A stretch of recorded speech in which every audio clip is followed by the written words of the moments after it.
ಕುಲಬಾಂಧವರೇ, ಅದೊಂದು ಕಾಲ ಇತ್ತು. ನಾಯಿಗಳನ್ನು ಮನೆಗಳಲ್ಲಿ ಸಾಕುತ್ತಿದ್ದರು,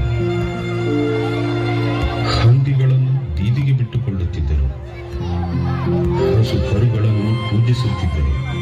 ಆದರೆ ಮನುಷ್ಯರೇ ಮನುಷ್ಯರನ್ನು ಮುಟ್ಟಿಸಿಕೊಳ್ಳುತ್ತಿರಲಿಲ್ಲ. ಆ ಮನುಷ್ಯರ ನೆರಳು ಬೀದಿಯಲ್ಲಿ ಬೀಳುವಂತಿರಲಿಲ್ಲ. ಆ ಮನುಷ್ಯರು ಮೈತುಂಬ ಬಟ್ಟೆಯನ್ನೂ ಹಾಕುವಂತಿರಲಿಲ್ಲ. ಸೂರ್ಯ ಹುಟ್ಟುವ ಮೊದಲೇ, ಸೂರ್ಯ ಮುಳುಗಿದ ಮೇಲೆ ಬೀದಿಗೆ ಬರಬೇಕಿತ್ತು. ಬೆನ್ನ ಹಿಂದೆ ಕಸಬರಿಕೆ ಕಟ್ಟಿಕೊಂಡು ತಾನೇ ನಡೆದ ಹೆಜ್ಜೆ ಕಾಣದಂತೆ ಆ ಕಸಬರಿಕೆ ಗುಡಿಸಿಕೊಳ್ಳಬೇಕಿತ್ತು.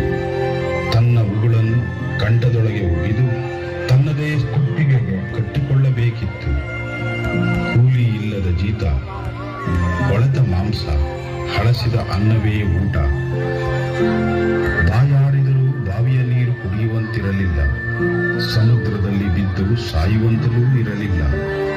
ಈ ಮಡಿ ಮೈಲಿಗೆಯ ಜಗತ್ತಿನಲ್ಲಿ ನಮ್ಮ ನೋವನ್ನು ಗುಡಿ ಒಳಗೆ ಹೋಗಿ ದೇವರ ಬಳಿಯೂ ಹೇಳಿಕೊಳ್ಳುವಂತಿರಲಿಲ್ಲ. ಹೀಗೆ ಜೀವಂತ ಶವವಾಗಿ ಬದುಕಿ ಸತ್ತವರು ಬೇರಾರೂ ಅಲ್ಲ, ನಮ್ಮ ನಿಮ್ಮ ತಾತಂದಿರು, ನಮ್ಮ ಹಿಂದಿನ ತಲೆಮಾರಿನ ದಲಿತ ಜನಾಂಗ. ಹೀಗಿರುವಾಗ ಕಲಿಯುಗದ ನಮ್ಮ ಭೀಮ ಸಾಧಿಸಿದ್ದಾನೆ. ಈ ಕಲಿಯುಗದ ಯುಗಪುರುಷನೇ ಭೀಮರಾವ್ ಅಂಬೇಡ್ಕರ್, ಬಾಬಾ ಸಾಹೇಬ್ ಡಾಕ್ಟರ್ ಭೀಮರಾವ್ ಅಂಬೇಡ್ಕರ್. ಕೇವಲ ಒಬ್ಬ ವ್ಯಕ್ತಿಯಲ್ಲ, ಇಡೀ ಭಾರತಕ್ಕೆ ಬೆಳಕನ್ನು ಕೊಟ್ಟ ಶಕ್ತಿ. ನಮ್ಮೆಲ್ಲರ ಬದುಕನ್ನು ಬೆಳಗಿಸಿದ ಕ್ರಾಂತಿ ಸೂರ್ಯ ಡಾಕ್ಟರ್ BR ಅಂಬೇಡ್ಕರ್. ಮನುಷ್ಯರಿಗೆ ಮಾನವೀಯತೆ ಕಲಿಸಿದ ಮಹಾಮಾನವತಾವಾದಿ ಡಾಕ್ಟರ್ BR ಅಂಬೇಡ್ಕರ್. ಈ ಭಾರತಕ್ಕೆ ಜಗತ್ತೇ ಮೆಚ್ಚುವಂತ ಸಂವಿಧಾನ ಕೊಟ್ಟ ಸಂವಿಧಾನ ಶಿಲ್ಪಿ ನಮ್ಮ ನಿಮ್ಮೆಲ್ಲರ ಡಾಕ್ಟರ್ BR ಅಂಬೇಡ್ಕರ್. ಬುದ್ಧ ಬೋಧಿಸಿದ್ದನ್ನು, ಬಸವ ಪಾಲಿಸಿದ್ದನ್ನು ಭೀಮ ತನ್ನ ಜ್ಞಾನದ ಮೂಲಕ ಸಾಧಿಸಿ ತೋರಿಸಿದ್ದಾನೆ.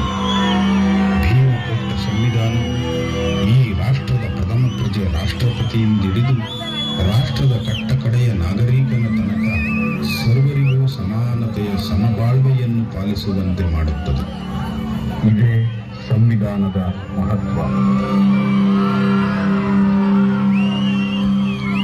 ಶಾಲೆಯ ಒಂದು ಮೂಲೆಯಲ್ಲಿ ಗೋಣಿ ಚೀಲದ ಮೇಲೆ ಕೂತು ವಿದ್ಯೆ ಕಲಿಯಲಾರಂಭಿಸಿದ ಭೀಮರಾವ್ ಇಂದು ವಿಶ್ವಜ್ಞಾನಿ ಎಂದು ವಿಶ್ವಾದ್ಯಂತ ಹೆಸರು ಪಡೆದಿದ್ದಾರೆ. ಬಾಬಾ ಸಾಹೇಬ್ ಡಾಕ್ಟರ್ BR ಅಂಬೇಡ್ಕರ್ ಅವರ ಆಸ್ತಿ ಅವರ ಗ್ರಂಥಾಲಯದಲ್ಲಿ ಇದ್ದ ಸುಮಾರು 50,000ಕ್ಕಿಂತ ಹೆಚ್ಚು ಪುಸ್ತಕಗಳು. ಅರ್ಥಶಾಸ್ತ್ರದಲ್ಲಿ 1998ರಲ್ಲಿ ನೊಬೆಲ್ ಪ್ರಶಸ್ತಿ ಪಡೆದ ಅಮರ್ತ್ಯ ಸೇನ್ ತನ್ನ ಪ್ರಶಸ್ತಿಯನ್ನು ಬಾಬಾ ಸಾಹೇಬರಿಗೆ ಅರ್ಪಿಸುತ್ತಾ ಹೇಳುತ್ತಾರೆ, ಅಂಬೇಡ್ಕರ್ ಅವರು ಅರ್ಥಶಾಸ್ತ್ರದ ಪಿತಾಮಹ ಎಂದು.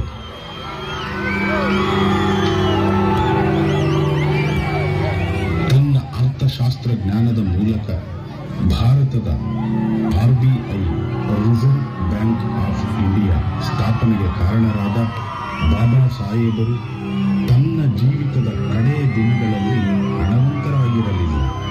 ಕಾರಣ ಅವರ ಇಡೀ ಜೀವನವನ್ನು ಸಮಾಜದ ಶೋಷಿತ ವರ್ಗದ, ನಮ್ಮ ನಿಮ್ಮೆಲ್ಲರ ಉದ್ಧಾರಕ್ಕಾಗಿಯೇ ದುಡಿದರು. ನೀವೆಲ್ಲರೂ ಒಮ್ಮೆ ಆಲೋಚಿಸಿ, ಅವರ ಆಶಯದಂತೆ ನೀವೇನಾದರೂ ಶಿಕ್ಷಣ, ಸಂಘಟನೆ, ಹೋರಾಟದ ಮೂಲಕ ಸಮಾಜವನ್ನು ಜಾಗೃತಗೊಳಿಸುತ್ತಿದ್ದೀರಿ. ನಿಮಗಾಗಿ ತನ್ನ ಜೀವನವನ್ನೇ ತ್ಯಾಗ ಮಾಡಿದ ಅಂಬೇಡ್ಕರ್ ಅವರ ಆಸೆ ನೆರವೇರಬೇಕು ಎಂಬುದಾದರೆ ನೀವೆಲ್ಲರೂ ಜಾಗೃತರಾಗಬೇಕು, ಜ್ಞಾನಿಗಳಾಗಬೇಕು. ಸಮಾಜದೊಳಗೆ ಹೋರಾಟದ ಶಕ್ತಿವಂತರಾಗಬೇಕು. ಆಗ ಮಾತ್ರ ನಿಮ್ಮ ಏಳಿಗೆ, ಆಗ ಮಾತ್ರ ನಿಮ್ಮ ಅಭಿವೃದ್ಧಿ. ಮಹಿಳೆಯರಿಗೆ ಆಸ್ತಿಯಲ್ಲಿ, ವೃತ್ತಿಯಲ್ಲಿ, ಸಮಾಜದಲ್ಲಿ ಸಮಾನತೆಯನ್ನು ತರಬೇಕೆಂಬ ಕಾರಣಕ್ಕಾಗಿಯೇ ಬಾಬಾ ಸಾಹೇಬರು ಅಂದೇ ಸಂಸತ್ನಲ್ಲಿ ಹಿಂದೂ ಕೋಡ್ ಬಿಲ್ ಮಸೂದೆಯನ್ನು ಮಂಡಿಸಿದ್ದರು. ಆದರೆ ಅದು ಯಶಸ್ವಿಯಾಗಲಿಲ್ಲ. ಆ ಕಾರಣಕ್ಕಾಗಿಯೇ ಬಾಬಾ ಸಾಹೇಬರು ತನ್ನ ಸಚಿವ ಸ್ಥಾನಕ್ಕೆ ರಾಜೀನಾಮೆ ನೀಡಿದರು. ಕುಲಬಾಂಧವರಿಗೆ, ಭೀಮರಾವ್ರವರು ಈ ಸಮಾಜದಲ್ಲಿ ಯಾವುದೂ ಸರಿಯಿಲ್ಲ, ಏನೂ ಸರಿಯಿಲ್ಲ ಎಂದು ಎಂದೂ ಕೊರಗುತ್ತಾ ಕುಳಿತಿರಲಿಲ್ಲ. ಹಾಗೆ ಅವರು ಕುಳಿತಿದ್ದರೆ ಇಂದು ಅವರು ಸಂವಿಧಾನ ಶಿಲ್ಪಿಯಾಗಿರುತ್ತಿರಲಿಲ್ಲ. ಯಾವುದು ಸರಿಯಿಲ್ಲವೋ ಅದನ್ನು ಸರಿಪಡಿಸಬೇಕಾದ್ದು ನಿಮ್ಮೆಲ್ಲರ ಕರ್ತವ್ಯ. ಅದಕ್ಕೆ ಅಂಬೇಡ್ಕರ್ ಅವರೇ ಸ್ಫೂರ್ತಿ. ಅವರು ಕೊಟ್ಟ ಸಂವಿಧಾನವೇ ನಮಗೆ ಅಸ್ತ್ರ.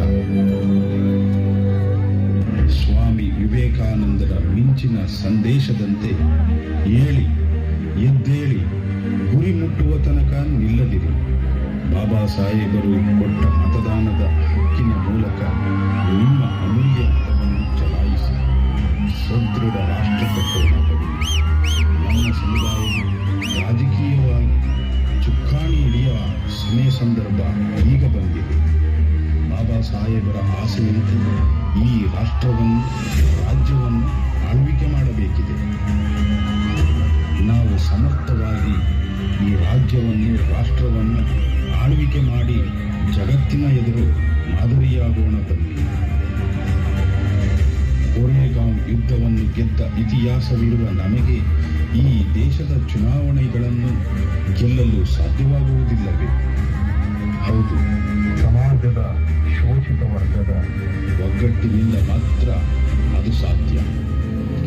ಬಾಬಾ ಸಾಹೇಬ್ ಅಂಬೇಡ್ಕರ್ ಅವರು ತನ್ನ ಇಡೀ ಜೀವನವನ್ನು ನಮಗಾಗಿ ತ್ಯಾಗ ಮಾಡಿದ್ದಾರೆ. ಬಾಬಾ ಸಾಹೇಬರು ನಮ್ಮನ್ನು ಮಕ್ಕಳಂತೆ ತಿಳಿದು ನಮ್ಮ ಉದ್ಧಾರಕ್ಕಾಗಿ ಅವರ ಸ್ವಂತ ಮಕ್ಕಳನ್ನೇ ಕಳೆದುಕೊಂಡಿದ್ದಾರೆ. ಬಾಬಾ ಸಾಹೇಬರ ಶ್ರೀಮತಿ ರಮಾಬಾಯಿಯವರು ತನ್ನ ಸುಖ ಜೀವನವನ್ನು ಮರೆತು ಡಾಕ್ಟರ್ BR ಅಂಬೇಡ್ಕರ್ ಅವರ ಸಾಮಾಜಿಕ ಹೋರಾಟಕ್ಕೆ ಸದಾ ಬೆಂಬಲವಾಗಿ ನಿಂತಿದ್ದರು.